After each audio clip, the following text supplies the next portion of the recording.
Pediria novamente que os irmãos quiserem acompanhar aí o Evangelho de Lucas, novamente, capítulo 7, versículo 36. Vamos ler depois até o 49 e a gente vai comentando. E rogou-lhe um dos fariseus que comesse com ele, e entrando em casa do fariseu, assentou-se à mesa. E eis que uma mulher da cidade, uma pecadora, sabendo que ele estava à mesa em casa do fariseu, levou um vaso de alabastro com unguento, e, estando por detrás aos seus pés, chorando, começou a regar-lhe os pés com lágrimas, e enxugava-lhes com os cabelos da sua cabeça, e beijava-lhe os pés, e ungia-lhes com unguento. Uma cena muito bonita de se ver, uma cena complexa, que com certeza chama atenção, e que faz emergir várias emoções, vários sentimentos, sentimentos bons e sentimentos maus, como no próprio texto aconteceu, porque era uma festa numa propriedade privada, e era uma festa, pelo que se observa, dada com interesses. Então não era um local aberto para qualquer um entrar e fazer o que quiser, né? Quem estava dando essa festa era um fariseu, nós vimos aqui no versículo 36, e ele era o anfitrião. E imagine, ser anfitrião de fariseu, a Bíblia Sagrada, os irmãos lembram que os fariseus eram homens que eram muito apegados à lei, não era nem a Bíblia, porque ela não existia ainda, canonicamente falando, mas são muito apegados à lei, à etiqueta, ao regimento, né? Liturgia. Então, você comer na casa de um fariseu, você acha que não podia nem piscar os olhos direito, porque você podia ser repreendido a qualquer momento. E esse homem recebe Jesus, talvez não tanto com vontade de lhe adorar, e o texto e as palavras que Jesus vai dirigir para ele mostrar isso, mas talvez no sentido de experimentar Jesus, de observar se ele era tudo aquilo mesmo que as pessoas diziam, né? E terminou que a casa dele virou palco e cenário de uma grande lição para ele mesmo e para todos nós que estamos aqui, para todas aquelas pessoas que desejam um dia adorar Jesus. Porque de repente, esta mulher desconhecida, ela entra, né? E aqui o evangelista diz que ela era uma pecadora, e aqui ele usa de eufemismo, né? Porque ele não vai falar, expressar os pecados dessa mulher, porque não era necessário, o interesse era mostrar Jesus, não a mulher, mas era uma mulher que com certeza não era digna de estar ali. Esse apóstolo aqui mostra isso. E aí ela sabia que Jesus estava à mesa e levou um vaso de alabastro com unguento. Pegou o melhor perfume da época. Veja que ela não levou um frasco, mas levou um vaso. Em outros trechos nós vamos ver essa cena também sendo relatada, e lá vai se dizer que a mulher pegou o salário do ano todo e juntou para comprar este vaso. O vaso por si só já era bom, era daquelas coisas que você não precisa nem se preocupar com o conteúdo. É um vaso mesmo grandioso. E ela levou esse vaso com o melhor do unguento. E não parou por aí. Ela só não levou o melhor perfume no melhor recipiente, como ela fez questão de ofertá-lo ao Senhor Jesus. E ela vai fazer isso de forma tão comovida que ela começa a chorar. E essas lágrimas, o versículo 38, diz que rega os pés de Jesus. Então não era um choro cinematográfico, aquela lágrimazinha no cantinho do olho, só para dizer que está comovido e rapidamente enxugada. Não, era lágrima mesmo com torrentes que caíam, e ali ela misturava aquela água com o unguento. A gente sabe que não se mistura, né? Óleo com lágrima, mas quem sabe aqui nesse momento até se misturou, ficou tudo ali emulsificado, e misturava a sua comoção com o melhor do cheiro que ela tinha trazido para Jesus, e com o cabelo ela enxugava o mestre. Ela talvez improvisou naquele momento, porque esse não é aquele tipo de lágrima de quem diz: eu vou chegar lá e quando todo mundo olhar para mim eu vou começar a chorar, todo mundo vê. Não, ela com certeza nem esperava que ia ter essa reação. A prova é que ela não levou toalha, ela não levou lenço. Vixe, meu Deus, o que é que eu estou fazendo? É porque eu não consigo, mas não se preocupe, eu enxugo. E ali o que ela tinha, que era o seu cabelo, o cabelo grande, começa a enxugar o mestre, e uma linda cena, e vai ungindo ele com este perfume. E Jesus lá, parado, deixando acontecer, porque até ele era o receptor, o destinatário da adoração. Mas no versículo 39, nós vamos ver a reação do anfitrião, do fariseu. Quando isso viu o fariseu que o tinha convidado, falava consigo dizendo, eita coisa linda, ele falava consigo, aleluia. Aquele pensamento de beira de esquina, que você não pode falar da boca para fora para não se revelar. Falava consigo dizendo, para aí, se esse homem fosse mesmo que dizem, né? Se este fosse profeta, bem saberia quem é e qual é a mulher que lhe tocou, pois é uma pecadora. Falando assim, roendo as unhas por dentro, dizendo que vexame, isso não é profeta que nada. Aí Jesus, onipresente, onipotente, onisciente, como é e sempre será, no versículo 40, não responde por telepatia não, mas revela, rasga o véu ali, mostrando o pensamento do homem, dizendo, Simão, aleluia, eu tenho uma coisa para te dizer. E aí ele disse, diga, mestre, achando que ia quebrar Jesus com elogio, porque Jesus não se quebra com elogio falso de ninguém. E aí no versículo 41, Jesus fez parecido com o que o profeta Natan fez com Davi. Porque tem gente, irmão, que está num erro tão grande, que se você chegar logo apontando o erro, fica arisco. E ao invés de você conseguir tratar, gera um problema maior. Então tem que ter sabedoria, tem que chegar devagarzinho, no passo do gado, quebrando os paradigmas, esfriando a cabeça, para depois injetar a palavra. Aí Jesus começa com ele, com esta alegoria, com esta metáfora, dizendo, olha, versículo 41, um certo credor tinha 2 devedores, um devia-lhe 500 dinheiros e o outro 50. Nenhum dos dois tinha com que pagar, e aí ele perdoa as dívidas de ambos. Dize, pois, qual deles o amará mais? E Simão, no versículo 43, responde dizendo, tenho para mim que aquele é quem mais perdoou. E ele disse, julgaste bem. E voltando-se para a mulher, disse a Simão, vês tu esta mulher? Pois entrei em casa e não me deste água para os pés, mas esta regou-me os pés com lágrimas e me enxugou com os seus cabelos. Ele começa agora, Jesus, a mostrar essa visão dicotômica de Simão, que sendo um fariseu, reconhecia que não tinha quase nenhum pecado, ou uns eram tão prepotentes que acreditavam que não tinha pecado nenhum. Em contrapartida, aquela mulher que era pecadora e taxada assim pelo meio social, Jesus vai mostrar agora que tipo de adoração o Simão, litúrgico, reverente, temeroso, religioso, entregou, e a adoração da pecadora, marginalizada, excluída e escanteada. E diz, olha, tu não me deste nem água, porque naquele tempo, como a região ali era desértica, quando eles iam para a casa de um para o outro, era costume na entrada da casa, na salinha, ter lá uma cuia com água, já para a pessoa refrescar do calor, né, já começar a se aclimatar dentro da casa, não tinha ar-condicionado, essas coisas todas, e também para eliminar a poeira. Jesus foi tão mal recebido que nem isso Simão preparou para ele. Que às vezes a gente chega num lugar e é tão mal recebido e a gente não é nada.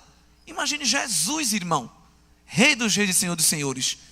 Você ter o privilégio de receber Jesus na sua casa, o Jesus terreno, o Jesus homem, e não ter a capacidade de o recebê-lo bem. Porque a gente sabe que nem todo mundo tem hospitalidade, nem todo mundo sabe receber bem na casa. Esse tipo de pessoa é melhor você nem ir. Quando ele chamar você para ir, você diz, estou ocupada, não posso, porque é só para ter dor de cabeça, não é? Tem gente que chama, você sai de lá pior do que você chegou. Mas é isso, porque a hospitalidade é meio que um dom. Ser uma pessoa que é ser um bom anfitrião, isso não é para todo mundo não. É de dar a cama para o outro dormir, não é? É de dizer, olha, eu tenho o meu melhor, mesmo que não seja o melhor queijo, o melhor leite, a água mais cristalina, mas nas suas condições é o melhor, está aqui para o Senhor. E nas condições daquela mulher, o melhor que ela podia fazer era levar este perfume. Jesus disse, pois é, tu és tão rico, tu és cheio de propriedades, é tão influente, não me desse o básico. Essa mulher me trouxe o supérfluo. E me trouxe com grande capacidade. No versículo de número 45 diz, não me deste ósculo, mas esta, desde que entrou, não tem cessado de me beijar os pés. O ósculo era outro costume de saudação. até o tempo ali, Paulino, quando vai escrever as suas cartas, o apóstolo Paulo vai citar o ósculo santo. Ainda hoje, os muçulmanos e alguns judeus utilizam essa forma de saudação entre homens, com 2, 3 beijos na bochecha. Isso também era da liturgia. Mas ele nem assim recebeu Jesus. Acho que ele saudou Jesus de longe. O beijo que era litúrgico, reverente, religioso, legalista, nem esse ele foi capaz de dar. Mas a mulher beijava Jesus não no rosto, mas nos pés, mostrando, dizendo assim: eu não sou indigna, até porque uma mulher não podia beijar um homem naquela cultura. Eu sou indigna de chegar perto de ti, mas pelo menos os pés, cheios de poeira, eu vou beijar. Eu vou cuidar do Senhor, eu vou dar aqui o meu melhor. Eu não sou digna, mas o Senhor merece o meu melhor. Então eu vou me contentar em ficar aqui nos teus pés, Jesus. Porque quem chega em pecado realmente não chega sobrepujando o seu eu. Quem chega em pecado chega se escondendo, chega se arrastando, chega se humilhando. Jesus não aceita quem chega por cima, porque só quem pode chegar aqui por cima é Ele, que é o Senhor de todas as coisas, que não peca, que não erra, que não falha. Ele é que se assenta entre os querubins e recebe a majestade dos louvores. Ele habita no meio dos louvores. Por quê? Porque ele é digno de todo o elogio. Tem gente que não pode ouvir nenhum elogio, porque muda, se ensoberbece, fica inchado, aí vem um alfinete, pum, fura e ele explode. Mas Jesus não, ele pode e deve receber todas as homenagens, porque ele é digno de todas elas. É por isso que o nosso culto, do começo ao fim, a gente entrega todas as nossas glorificações ao Senhor Jesus. Agora, cada um tem uma forma de fazer isso. Eu fico muito preocupado com essas pessoas que querem modular a forma de adoração da massa, dizendo, todo mundo vai fazer do mesmo jeito. Não há essa possibilidade, porque nós somos heterogêneos. Cada um tem uma personalidade, cada um tem uma forma de interagir. Tem gente que é empático, simpático, ele se envolve facilmente com o outro. Tem gente que é apático, você olha para ele e não vê uma emoção, uma sensação. Tem outros que são antipáticos, que é você já sabe, né? O oposto de tudo, chega nem perto. Mas Jesus sabe lidar com todos esses. Jesus recebe a adoração do que vive só rindo, e recebe a adoração da cara feia também. Toca aí no teu irmão, ele está com cara feia. Você não precisa do sorriso de ninguém, porque às vezes a gente fica exigindo porque a gente olha pela aparência. Mas às vezes a cara está feia, é de sofrimento, é de luta. O salmista muitas vezes dizia, meus ossos estão quebrados, esfarelados, meus olhos estão esbugalhados, vermelho. Mas eu estou dizendo a ti, tem misericórdia e recebe a minha adoração, porque só tu pode receber essa adoração. Jesus não diz a alguém, penteia teu cabelo, bota o perfume, vem na minha presença. Não, vinde a mim, todos os que estáis cansados e sobrecarregados, e em contrapartida, eu vos aliviarei. Vem para mim tudo que não presta, e eu vou receber a adoração, vou transformar o coração, e vou dizer, agora tu estás pronto para carregar um jugo suave e um fardo leve. No versículo 46, Jesus diz, não me ungiste a cabeça com óleo, mas esta ungir-me os pés com unguento. Porque também na caminhada, quando as pessoas chegavam, ele procurava colocar este óleo, para hidratar a pele, depois que tinha lavado, para hidratar e para ficar livre da quentura. E aí no versículo 47, Jesus diz, por isso te digo que os seus muitos pecados lhe são perdoados, porque muito amou, mas aquele a quem pouco é perdoado, pouco ama. Isso aqui, irmão, é um problema sério. Tem gente que é colecionador de rancor, colecionador de amargura. Eu não gosto dela porque em 1989 ela disse a mim que eu era feia, e aquilo não me desce. Eu gasto tanto com cirurgia plástica para ela vir dizer que eu sou feia. Toda vez que eu olho para ela eu me lembro de 1989, quando ela disse que eu era feia. Se pudéssemos ver o coração dessa pessoa, parece uma rede de tratamento de esgoto. não falo com ele porque em 74 ele passou na rua e olhou para mim com uma cara de deboche. Aí vai colecionando aquelas coisas, os anos passam, a vida muda, acontece e ele vive naquela mesma clausura de rancor, só adoecendo, se decompondo aos poucos. E o Senhor dizendo: eu tenho tanta coisa boa para você, mas o teu coração não cabe, porque está cheio de ruindade. Rasga o teu coração e deixa vazar esta dor na minha presença. Conversa comigo, que sou melhor do que qualquer psicanalista, porque o psicanalista precisa ouvir. Eu, antes que a tua palavra chegue na boca, eu já conheço, mas confessa. Joga para mim o teu estresse, a tua amargura, porque eu vou te aliviar. Te darei paz, e a minha paz excede a todo entendimento e guarda os sentimentos até o dia de Cristo Jesus. Com todo respeito, se houver algum aqui ou nos ouvindo, psicólogo, psiquiatra, psicanalista, grandes profissionais, todos esses podem ajudar o homem a melhorar as suas emoções, mas nenhum desses consegue administrar. Mas o Senhor Jesus administra a minha e as tuas emoções. Epa, olhe, cuidado com a amargura, freie um pouco, bote agora um pouco mais de paz, receba um pouco mais de alegria. Ei, está muito estressado, receba mais um pouco de ânimo, a minha alegria é a tua força. E Ele vai dosando os sentimentos espirituais na minha e na tua vida. As condições são adversas, mas a fé, como disse o pastor, canta na tristeza, porque aparece o fruto do Espírito e o nome do Senhor é glorificado na nossa vida. É por isso que quem precisa ficar botando pepino no olho, rezando mantra diante de uma cabala, de uma mandala, fazendo rituais para encontrar a paz. Não, porque a minha, a tua paz já está aí dentro. Ninguém mais consegue colocar ela e nem consegue tirá-la, porque o Senhor Jesus está aguardando, dizendo: pode vir o furacão que for, mas eu faço você sentir a brisa suave, repousante, aconchegante do teu coração. Que nós sejamos gratos e possamos adorar ao Senhor, irmãos, pelo que Ele é e não pelo que Ele faz. E aí quem perdoa com facilidade e quem guarda bons sentimentos alcança perdão.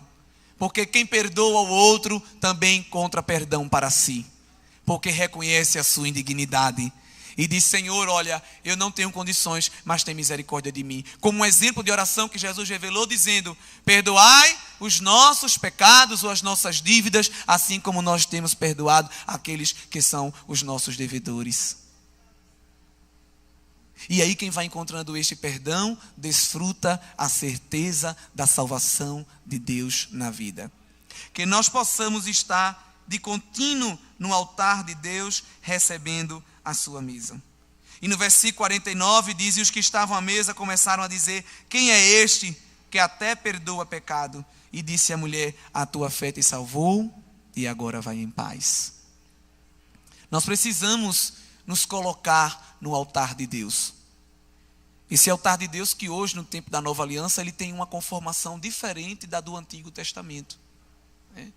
No Antigo Testamento nós vamos ver diversas personalidades entregando a Deus o seu sacrifício. Veja aí, por exemplo, Noé, em Gênesis capítulo 8, versículo 20. Lá nos primórdios da terra, nós vamos ver já um homem adorando a Deus. E edificou Noé um altar ao Senhor, e tomou de todo animal limpo e de toda ave limpa, e ofereceu holocaustos sobre o altar. Pegou o melhor que tinha e dedicou a Deus o seu sacrifício.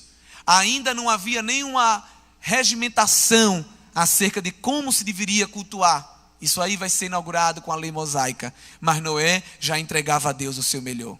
Assim como Abel e Caim. Por que foi que Deus recebeu a oferta de Abel e não a de Caim? Por causa do produto oferecido? Não. Nós sabemos muito bem disso, revelado na palavra. Por causa da intenção do coração.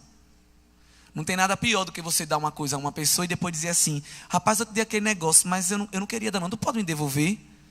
Já fizeram isso comigo, com a minha mãe. A gente morava numa casa de favor e era tudo mobiliado. E alguém para minha mãe disse assim: olha, pode dar os móveis tudinho. Aí minha mãe foi e partilhou a bênção, deu para um bocado de gente. Aí depois alguém ligou: olha, eu mudei de ideia, eu não vou dar não, essa agora é difícil, porque eu já dei os móveis para um bocado de gente, vai ter que ir na casa de todo mundo. Mas tem gente que faz isso, tem dificuldade de dar. Quem tem dificuldade de dar, também tem dificuldade de adorar a Deus. Porque Deus não recebe nada pela metade. Deus recebe o nosso coração por inteiro. Não dá para adorar a Deus enquanto a gente tem mágoa. Não dá para adorar a Deus enquanto a gente tem rancor. O Senhor Jesus disse, olha, quando tu vier entregar uma oferta e tiver alguma coisa contra o teu irmão, tu primeiro deixa a tua oferta, vai lá, resolve o teu problema e só então tu vem e entrega. Eita, que tem tanta gente tendo que devolver a oferta no bolso para poder resolver alguma coisa e depois colocar ela novamente no altar de Deus. E quando eu falo esta oferta, não é só oferta monetária, é a oferta da adoração. Não dá para dizer que ama a Deus se nós não amamos o nosso irmão, como disse o apóstolo João. Porque quem ama a Deus tem este amor revelado através do amor com o outro. Mas no altar de Deus, irmão, tudo se resolve. Porque no altar de Deus há fogo. E este fogo é consumidor, como disse o escritor aos Hebreus. O grupo de gestos cantou aqui dizendo que Deus responde com fogo sobre o altar. E é por isso que o crente em Deus deve ter uma vida no altar. Porque no altar de Deus tudo se resolve. A amargura se desfaz, o ódio se quebranta, o coração de pedra é esmiuçado, a gente recebe perdão, libera perdão, e Satanás, que já estava se aprontando para acusar, diz, agora eu não posso mais acusar ela, porque o laço quebrou-se e ela escapou, ele escapou e está adorando a Deus. Ele tem que procurar outra freguesia, porque nós estamos na presença do Senhor. Abraão, por exemplo, Abraão também tem outro exemplo de altar, vida no altar. Gênesis capítulo 22, versículo 9.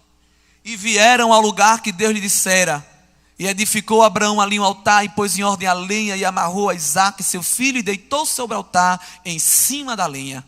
E este sacrifício aqui, este altar, é bem peculiar, porque Deus pediu para Abraão sacrificar seu próprio filho. O nosso Deus não é infanticida, nem aceita sacrifício humano, sabemos disso, obviamente. Mas aqui Deus estava querendo testar a fé de Abraão. Nós vamos ver que no momento final, o Senhor manda o anjo e diz, olha, Deus proverá, e Deus proveu o teu cordeiro para o sacrifício. O hino 381 da nossa harpa, 380 aliás, na estrofe 3, fala isso de forma poética.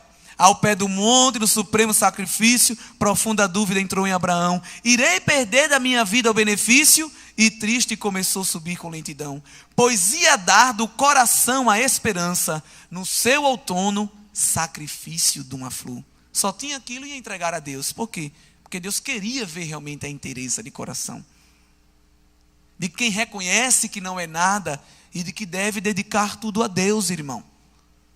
E que quanto mais der, ainda é pouco diante das benesses, do beneplácito, da bondade, da benignidade do Senhor, que dura para sempre.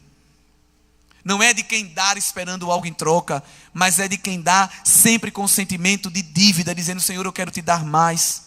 Aí reconhece a provisão de Deus. Davi nos dá uma grande lição no segundo livro de Samuel. Aliás, 1 Crônicas antes, veja aí, capítulo de número 21. Davi era um exemplo de adorador. Não é à toa que é chamado um homem segundo o coração de Deus. 1 Crônicas capítulo 21, versículo 26. Então Davi edificou ali um altar ao Senhor e ofereceu nele holocaustos e sacrifícios pacíficos. E invocou o Senhor, o qual lhe respondeu com fogo do céu sobre o altar do holocausto. Outra coisa que quem vive no altar de Deus obtém resposta, intimidade com Ele. Hoje Deus não responde mais com fogo literal, mas Ele nos responde com o aquecimento da sua presença. Com o calor do Espírito Santo no coração. E daqui a pouco não dá mais para conter uma lágrima, não dá mais para não conter uma mão levantada, um grito de glória, porque aquilo aquece a frieza e nos faz lembrar que estamos vivos, adorando a um Deus vivo. Lá, no segundo livro de Samuel, capítulo 24, quando Davi recebe uma resposta acerca de uma luta que estava ocorrendo, Gade aparece para ele e diz, olha, Deus está querendo que tu prepare um sacrifício e levante um altar. E aí ele vai lá em Araúna, na sua eira, e quando ele está chegando, Araúna vê que é o rei que está chegando com os seus oficiais, e já se põe em atitude ali de súdito, e diz, olha, já que o Senhor veio adorar, então tome aqui a minha terra e entregue a adoração a Deus. E Davi diz, não, eu vou comprar a terra. E ele diz, de forma alguma, o Senhor é rei, eu tenho que lhe dar. o meu melhor. Ele disse, mas eu estou aqui para dar o meu melhor também ao rei, que é rei dos reis. E eu tenho que ter valor. Eu vou comprar a tua terra para dar o meu melhor ao Senhor. E ali ele deu o seu culto no seu altar. Tem que ter valor aquilo que nós damos ao Senhor nosso Deus, irmãos. Mas no período do Novo Testamento, esse altar não é um altar como o que aparece lá no capítulo 22 de Êxodo. É um altar espiritual e Paulo vai revelar esse altar. Veja aí Romanos capítulo 12, um versículo tão conhecido nosso. Versículo 1. Rogo-vos, pois, irmãos, pela compaixão de Deus, que apresenteis o vosso corpo em sacrifício vivo, santo e agradável a Deus, que é o vosso culto racional. Alguém está vendo aí uma fogueirinha de lenha? Não tem, não é? Mas aqui há vários altares. Não este altar físico, mas hoje o altar da adoração é a minha e a tua vida espiritual. Jesus facilitou a nossa vida. Ao invés de a gente estar caminhando com lenha para cima e para baixo, arrumando um cordeiro, levando fruta, que eram as ofertas que o Senhor exigia, e só lá no templo, operacionalizado pelo sacerdote, hoje a gente pode adorar a Deus onde a gente estiver. Antigamente o culto acontecia dentro do templo, no pátio do templo ficavam os sacerdotes, vamos trazer para o dia de hoje, digamos que seriam os presbíteros, os diáconos, e lá dentro do Santo dos Santos, só quem entrava era o sumo sacerdote. Vamos trazer para o dia de hoje, por exemplo, o pastor presidente. Se o sumo sacerdote não tivesse, não tinha culto. Hoje, por exemplo, então a gente não ia poder estar aqui. E o povo? Você levava a sua oferta, e você que estava levando a sua oferta, nem você poderia participar do seu culto. Ficava lá de fora, numas colunas, vendo o que estava acontecendo. E para saber que Deus aceitou o seu culto, o sacerdote, ele queimava um incenso no altar do incenso, enquanto o sacrifício estava sendo oferecido ao Senhor, e aquela fumaça subindo do templo era sinal de que Deus lá no alto do céu estava recebendo o sacrifício. Só que o altar do incenso chama a atenção de Deus, e quando chama a atenção de Deus, levanta a sua ira, porque ele vê o pecado do homem. Mas antes que isso acontecesse, o sangue era colocado no altar e era colocado na tampa do propiciatório. E quando Deus olhava para o altar, ele via o sangue de um inocente que tinha sido expiado o pecado, e a sua ira não podia vir sobre o homem. Hoje, no tempo da nova aliança, inaugurado pelo ministério de Cristo Jesus, quando o incenso sobe, que é a minha, tua oração, o meu e teu louvor, Deus é chamado a atenção. Foi cantado aqui que Deus é movido por adoração. Então quando Deus chama a atenção e olha para a terra, que encontra o meu e teu pecado, a sua ira também não se acende mais, porque o sacrifício de Cristo aparece primeiro e diz: Pai, os pecados dele foi perdoado, e o Senhor diz: eu posso receber a sua adoração. É por isso que Deus não mata ninguém mais, Deus não fulmina mais ninguém. É por isso que você pode vir do jeito que você quiser e entrar neste templo aqui, externa e internamente falando, porque às vezes há pessoas bem vestidas, mas o coração está sujo, como eu disse. A mente está um turbilhão, mas o Senhor recebe e diz: eu não vou jogar o teu pecado em rosto, porque o teu pecado eu já joguei no mar do esquecimento. Eu te recebo, tu me adora e eu te perdoo, tu me adora e eu te ajudo, tu me adora e eu te consolo. Cada um tem uma forma de adorar, cada um tem uma forma de entregar a Deus o seu sacrifício, mas não deixe de entregar o seu sacrifício e não deixe de entregar o seu melhor a Deus.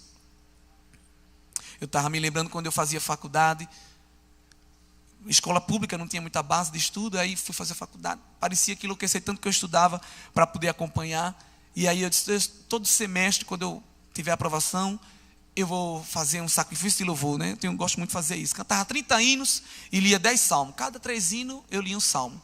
Era tão bom, você vê assim 30 hinos só, mas demora. Passava a manhã toda fazendo. No começo eu pegava os hinos da harpa que não tinha estrofe para ser mais rápido. Depois eu disse: Deus, eu estou fazendo aqui uma coisa só de fantasia. Porque eu ficava fazendo, olhando para o relógio, agoniado. Eu digo: não, isso aqui Deus não está recebendo, né? E o Espírito Santo começou a me incomodar, e daqui a pouco eu comecei a mudar o repertório. Fui escolhendo os hinos, aquela coisa toda. Refiz os outros, que eu disse, eu senti que Deus não tinha recebido. E comecei fazendo só. Cada semestre eu fazia um, terminei fazendo com 15 pessoas. O pessoal, rapaz, esse negócio é bom, e começaram a fazer comigo.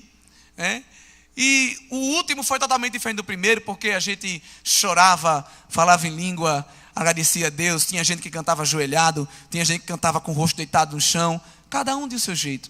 Depois eu encontrei até um irmão. Tu se formou? Formei. Rapaz, tem que entregar um culto de ação de graça. Eu disse, mais outro, eu já dei 8. É porque o meu fiz a prestação, irmão. Eu já estou formado e já agradeci tudo a Deus. Pronto, já estou com minha dívida paga. Cada um tem uma forma de adorar ao Senhor. Ninguém pode se intrometer na nossa adoração. Ninguém pode dizer a você, faça assim, faça assado. A palavra de Deus, o Espírito Santo é o nosso guia. E quem adora a Deus de coração, usufrui da sua compaixão, usufrui da sua presença e usufrui da salvação eterna. É por isso que nós estamos aqui, porque nós carecemos de adorar a Deus, porque é através desta adoração que a gente sente Ele mais perto. Você que está aí, que talvez não usufrui de um relacionamento estreito com Deus, venha hoje aqui, venha entregar no altar o teu sacrifício, que é a tua vida. Não é mais cordeiro, não é mais pombinho, é o cordeiro de Deus que tira o pecado do mundo, que expia o teu pecado. Vem te colocar diante do altar de Deus como oferta e dizer, aqui estou, Senhor, como sacrifício vivo, santo e racional, para usufruir do sacrifício de Cristo na cruz, que liberta o homem do pecado e da morte e traz para a maravilhosa luz. E você que já é crente, continue cada dia mais dando o seu melhor a Deus. Compra um unguento da adoração. Entrega a Deus o melhor louvor. Entrega a Deus o melhor elogio. E faça. Parece que uma pessoa já está vindo. É isso? Está vindo entregar a sua oferta a Deus. Aqui, a oferta que nós pedimos não é uma casa. A oferta que nós pedimos não é um carro. A oferta que nós sensibilizamos você a dar, ela só pode beneficiar a você mesmo, que é o seu culto, é a sua adoração diante de Deus. Quem usufrui disso é quem dá, e quem se alegra é o céu e aqueles que estão na presença de Deus. Porque eu tenho certeza que aqui nesta noite não estão fariseus e nem estão Simãos. Aqui estão tantos outros pecadores que foram alcançados por Jesus e que com certeza estão felizes com